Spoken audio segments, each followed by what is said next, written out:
The Pacific Stars and Stripes, serving the military community in this, their 40th year. What started out as a small outfit to keep the troops informed during World War II has blossomed into a major organization that affects nearly every American throughout the Pacific. The very first Stripes paper came out May 14th of '45 in Honolulu. 5 months later, after Japan's surrender, newspaper operations moved to Tokyo, with the first Japan edition rolling off the presses October 3rd. A Japanese firm, Asahi Shimbun, actually did the printing of the paper those early years and continued doing so until '53, when the Stripes offices moved to their current location. Through the years, Stripes reporters have covered combat operations in both the Korean and Vietnam Wars, sending reports back on air assaults, search and destroy missions, and other type military activities.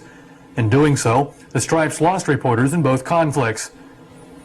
Today, the Stripes is going strong. With 5 to 6 editions of the paper being printed every day, over 40,000 copies find their way into homes and offices in 6 different countries. Like most stateside papers, the Pacific Stars and Stripes doesn't support itself totally from subscriptions and sales. Instead, it gets its profits from bookstores, printing services, and limited advertising. The Stars and Stripes years ago had no advertising whatsoever, so there's no way in which they could, the only income is from the sales of the newspaper, and that's not enough for all the backup materials and everything they need to put out a newspaper on a daily basis. So they were authorized by St. Pac many years ago to go into the bookstore business for additional income to support the newspaper. Besides the 21 bookstores throughout the Pacific, Stripes also offers printing services. Originally designed to handle in-house printing needs, they found it was another way to financially support the paper. It wasn't until recently that the Stripes permitted limited advertising. They have a comprehensive art department that creates advertisements for military-related organizations. They call it your hometown newspaper, for good reason. Except for want ads and massive advertising, the Pacific Stars and Stripes is just like any other stateside paper. As far as the international news and sports portion of the paper is concerned, editors have available all the major U.S. wire services: Associated Press, United Press International, Knight Ridder, the Cox News Service.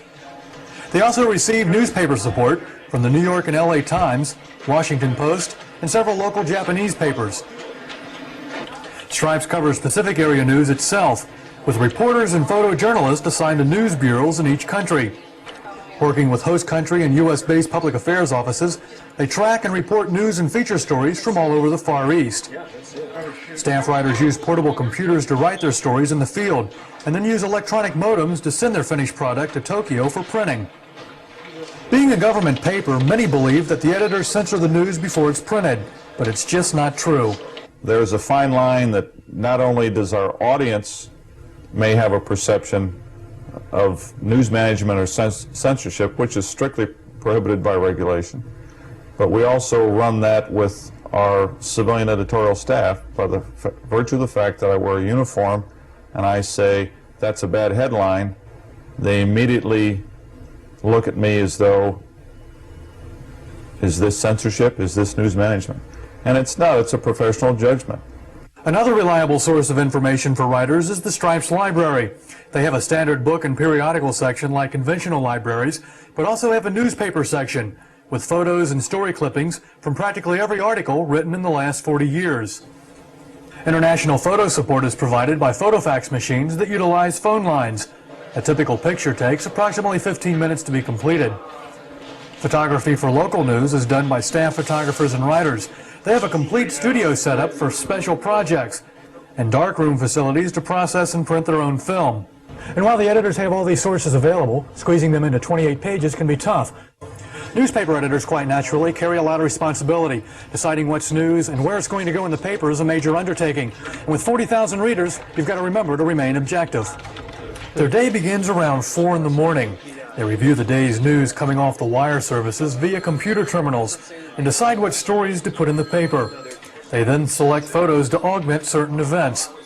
Since the editors are working with both time and space deadlines, they have from 6 to 8 copy editors assisting in rewriting the copy, laying headlines and blocking out the pages. For Pacific News, journalists either write stories from scratch or edit someone else's stories to fit available space. Every writer, including myself when I'm working as a journalist, tends to assume things. You don't realize that when you're writing a story, there's things that you know that the audience doesn't. And so the copy editor's prime job is to look for those things, find them, they're what we call holes in a story, and to get back with the writer and have that hole filled in. Usually involves a certain amount of rewriting. After the stories are edited and the page is blocked out on paper, meaning where the individual stories and photos will be on the page, the editor goes to a machine called a paginator. Here they electronically map out the page, laying the stories, headlines, and photo captions on the screen. They use a speedball, which lets them place the elements anywhere they want. Once that's completed, the page gets printed by computer on light-sensitive paper that gets developed in much the same way as photographs. After this gets trimmed to size, any photos going on the page are put in place. Now, base and unit newspapers are done a little differently. News stories from the public affairs offices are input into the computer manually. After it's printed out in the proper format, the pages are literally cut and pasted together. This entire process is repeated for each page of the paper, and from there, they go on to have negatives made. Up to this point, you've seen the basics for one paper. Once you've got that first paper put to bed, so to speak, ready for printing, the other 40,000 or so copies are a breeze. All it takes is a lot of paper. The process begins with each page of the paper being photographed to make negatives. They use a huge camera and high-intensity lights to expose the film. The dark room is built into the camera, which you literally walk inside of. The film gets processed by machine, which creates a large, high-quality negative of the page. From here, the negative gets touched up to cover pinholes and such. Technicians map out a mask with 4 pages to a sheet, and the pages aren't in numerical order due to the way the final paper gets printed and folded. After cutting away the masking to let the negative show through, this 4-page negative is placed in a machine called a plate maker. Using high-intensity lights, the negative gets exposed onto plates, which also gets processed by machine. These plates are the final step to printing the paper. Once they get installed in the rollers of the huge press and initial adjustments are made, things begin to happen. The 8 presses print 4 pages each, but since the stripes is only a 28-page paper, one of the presses runs the additional colors, which is normally red and blue. The presses started somewhat slowly at first, primarily to make sure pages are lined up and that the paper is cut and folded properly. After that, the pace is quickened. While the press is running, technicians continue to monitor the system. Pulling a paper and checking the pages they're responsible for, they look for streaks across the page and whether the print is too thin or too thick and beginning to smear. They then make minute adjustments to inkjets that control the flow to the rollers. The last machine in the press is where the paper begins to look like a paper. The individual pages from each press are funneled together where the paper gets folded and cut apart. This entire process occurs at an amazing rate. Papers flow out of the press and up a conveyor belt into the next room. Here the papers are mechanically counted. They receive shipping notices for different destinations before being bundled and covered in plastic. Still more conveyor belts carry them to waiting delivery men for palletizing and loading into trucks. So far, every operation on the paper, from copy editing, blocking out the pages, and printing it, has been done inside this one building.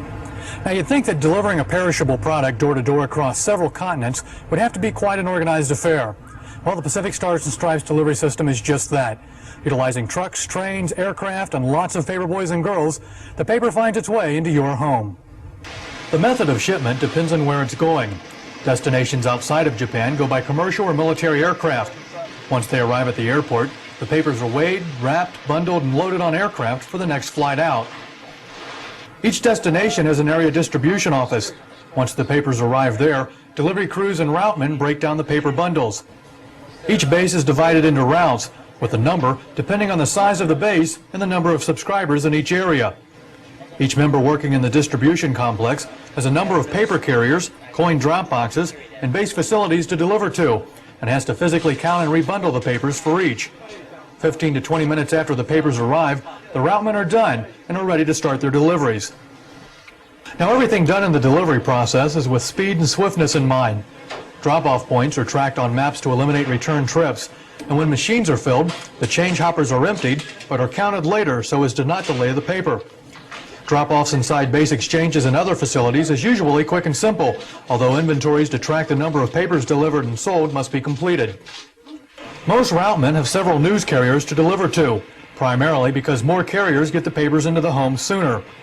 Once delivered, the papers are counted again to ensure enough are available to cover the route. From here, it's either by foot or bike to take the paper door to door.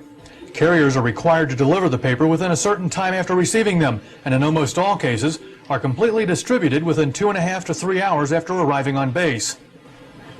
Now, one might wonder why the Stripes goes to the bother of home delivery, since financially it loses money. We're here to provide service to our readers through the newspaper, providing them their hometown newspaper that may be 10,000 miles away from home, providing them the same caliber of news that they would expect in a hometown newspaper in the States, and the same type of service, and that's home delivery and subscription. The Pacific Stars and Stripes has served us well the last 40 years, and they've got big plans for the future. With any luck, Americans throughout the Pacific will see the Stars and Stripes forever. For the Far East Network in Tokyo, Japan, I'm Air Force Sergeant J.D. Harrington.